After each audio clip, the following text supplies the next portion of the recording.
Himachal Pradesh pensioner association की त्रैमासिक बैठक शिमला के कालीबाड़ी हाल में आयोजित की गई। बैठक में प्रदेश भर के पेंशनर्स मौजूद रहे, जिसमें पेंशनर्स ने लंबे समय से लंबित पड़ी मांगों पर मंथन किया। पेंशनर्स ने लंबे समय से लंबित पड़े ड्यूज और जेसीसी गठन की मांग पर विचार कर इसे सरकार के समक्ष रखने का प्रस्ताव रखा। सरकार को बने 1.5 वर्ष से अधिक का समय हो गया है और अभी तक जेसीसी गठन नहीं किया गया है, जिससे पेंशनर्स में रोष है। हिमाचल प्रदेश पेंशनर्स एसोसिएशन के अध्यक्ष आत्माराम ने कहा कि पेंशनरों की काफी समय से मांगे लंबित हैं। सरकार ने 2016 से कर्मचारियों और पेंशनर के लिए पे कमीशन की रिपोर्ट दी थी। उसके अनुसार बहुत ड्यूज अभी लंबित पड़े हैं। गत सरकार ने 20% दिया था, लेकिन उस समय पर भी राइडर लगा दिया गया। वर्तमान सरकार ने पेंशनर्स के लिए जो नोटिफिकेशन जारी की, उससे पेंशनर्स को हल्की राहत मिली, लेकिन अभी भी 50% ड्यूज बकाया है। वहीं उन्होंने कहा कि सरकार से उनकी मांग है कि जो कंप्यूटेशन पीरियड्स को 15 वर्ष से घटाकर 12 वर्ष किया जाए। वहीं आत्माराम शर्मा ने कहा कि जल्द जेसीसी का गठन कर बैठक भी बुलाई जाए। Pensioner welfare association Himachal Pradesh की हमारी त्रैमासिक बैठक है। इसमें हमारे जो है पूरे स्टेट कार्यकारिणी के जो सदस्य है वो उपस्थित होते हैं। हमारे कांगड़ा से सुरेश ठाकुर जी है, वो सीनियर वाइस प्रेसिडेंट भी है, कांगड़ा जिला के प्रधान है। और एक सिरमौर से हमारे SD शर्मा जी है, यहाँ वो ये हमारे सीनियर वाइस प्रेसिडेंट है। कुल्लू से शेष राम ठाकुर है, स्टेट कार्यकारिणी में वाइस प्रेसिडेंट है, कुल्लू जिला के प्रधान है। इसके अलावा हमारे समस्त जिलाओं के जो प्रधान और जनरल सेक्रेटरी है उस इस बैठक में यहाँ उपस्थित है। हिमाचल प्रदेश में पेंशनर वेलफेयर एसोसिएशन है, ये पेंशनर का सबसे बड़ा एसोसिएशन है। तकरीबन इसके कोई 1.5 लाख के करीब पेंशनर जो है इसके हमारे जो मेंबर्स है और हमारे थ्रू आते हैं। हमारी जो एसोसिएशन की ब्रांचेज है हर जिले में है, और इसके अलावा एक यूनिट हमारा पंचकुला है, जो हिमाचल प्रदेश के पेंशन रिटायर हुए पंचकुला में रहते, और 80 ब्लॉक है हमारे जो है, अभी 80 ब्लॉक में हमारी ब्रांचेज है। साथियों, आप जानते ही है जैसे हमारे जो पेंशनर साथी है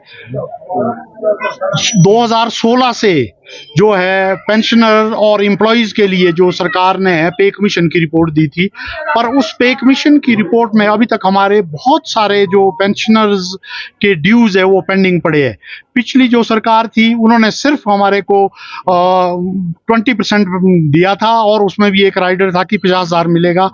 उसके अलावा जो प्रेजेंट गवर्नमेंट है सुक्खू जी की, इन्होंने पेंशनर के लिए जो है उसमें इन्होंने एक नोटिफिकेशन की है कि जिसमें 65 साल के जो पेंशनर है उनको 15%, और जो 65 से 70 तक है उनको 18%, 70 से 75 के 20%, और 75 से ऊपर को 35% मिलेगा। वही जो पेंशनर को है उससे थोड़ा सा जो लाभ मिला है, और अभी भी तकरीबन पेंशनर्स का 50% ड्यू जो है सरकार के पास पेंडिंग पड़ा है। कई जो लोग हैं हमारे वो इंडिविजुअली कोर्ट में भी गए हैं, कोर्ट से भी ऑर्डर हो गए हैं, पर उसके बाद भी जो सरकार है जो सिंगल बेंच के ऑर्डर है वो DV में जा रही है। तो आज हमारी जो ये बेस्ट बैठक है इसमें हम ये डिसाइड करने जा रहे हैं कि हमने क्या करना है। और सबसे बड़ा हमारी जो मांग है, आप लोगों के माध्यम से माननीय मुख्यमंत्री जी से बोलना चाहते हैं। माननीय मुख्यमंत्री जी जो है हमारे कर्मचारी और पेंशनर के हितैषी है, क्योंकि उन्होंने एक जो सबसे बड़ा फैसला लिया है कि जो NPS के बदले OPS दी है। इसलिए हम बोलते हैं कि, और पेंशनर्स के लिए भी जो इन्होंने अभी नोटिफिकेशन दिया, इसलिए हम उनको बोलते हैं कि वो कर्मचारी और पेंशनर के हितैषी है। तो आपके माध्यम से भी हम उनसे अनुरोध करेंगे कि पेंशनर के लिए जल्दी से जल्दी JCC का गठन किया जाए।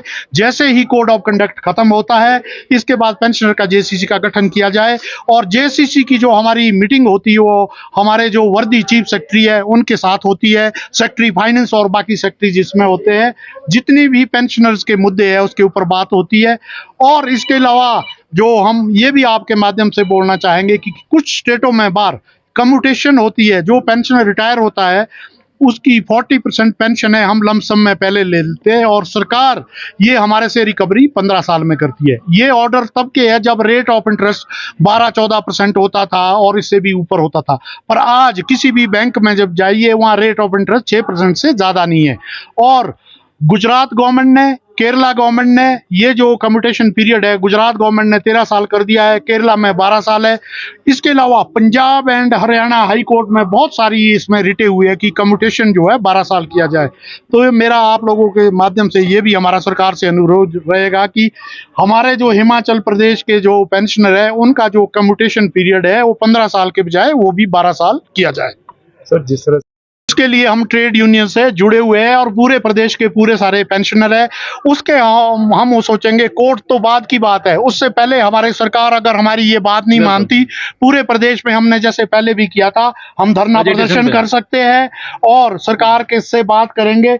कोर्ट का तो लास्ट रिजॉल्ट रहता है, वो तो जाएंगे, पर उससे पहले हमें उम्मीद पूरी है कि सरकार जेसीसी के लिए हमें बुलाएगी और हमारे से बैठक करेगी और जो हमारे जो डिमांड्स है उनका निवारण करेगी।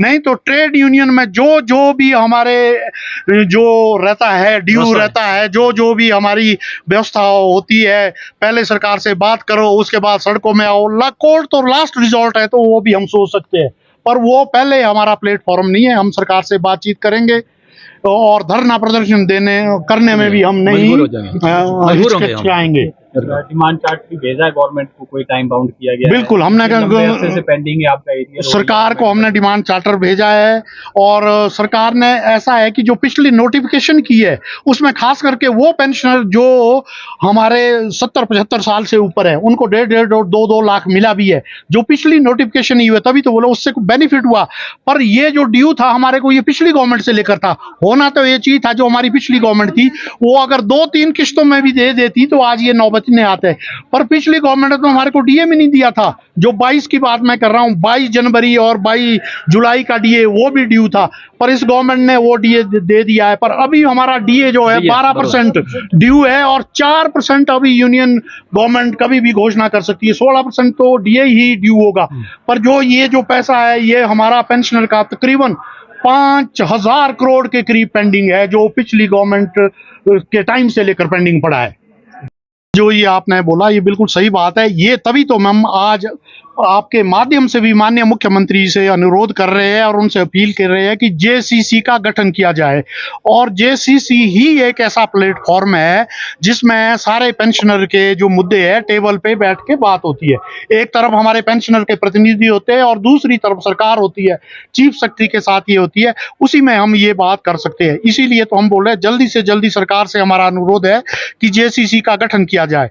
अन्यथा जो जितने हमारे प्रदेश के कई पेंशनर है वो इंडिविजुअली हाई कोर्ट में भी गए हैं और हाई कोर्ट में भी जो है मेरा ख्याल है सैकड़ों केसेस जो है उनसे वो डिसीजन हो चुका है, कोई सिंगल जज से हुआ है। तो हम ये आप लोगों के माध्यम से ये कहना चाहते हैं कि हम तो पहले सरकार से बात करेंगे, सरकार हमारे लिए जेसीसी का गठन करे और टेबल पे हमारे से टॉक करे और हमारी जो फाइनेंशियल जो हमारी डिमांड है उनको आप चरणबद्ध तरीके से ही, जैसा माननीय मुख्यमंत्री ने पहले भी बोला था कि 2 साल के अंदर हम पेंशनर के जो है सारी जो है जो फाइनेंशियल जो हमारे ड्यूज है उसको दे देंगे।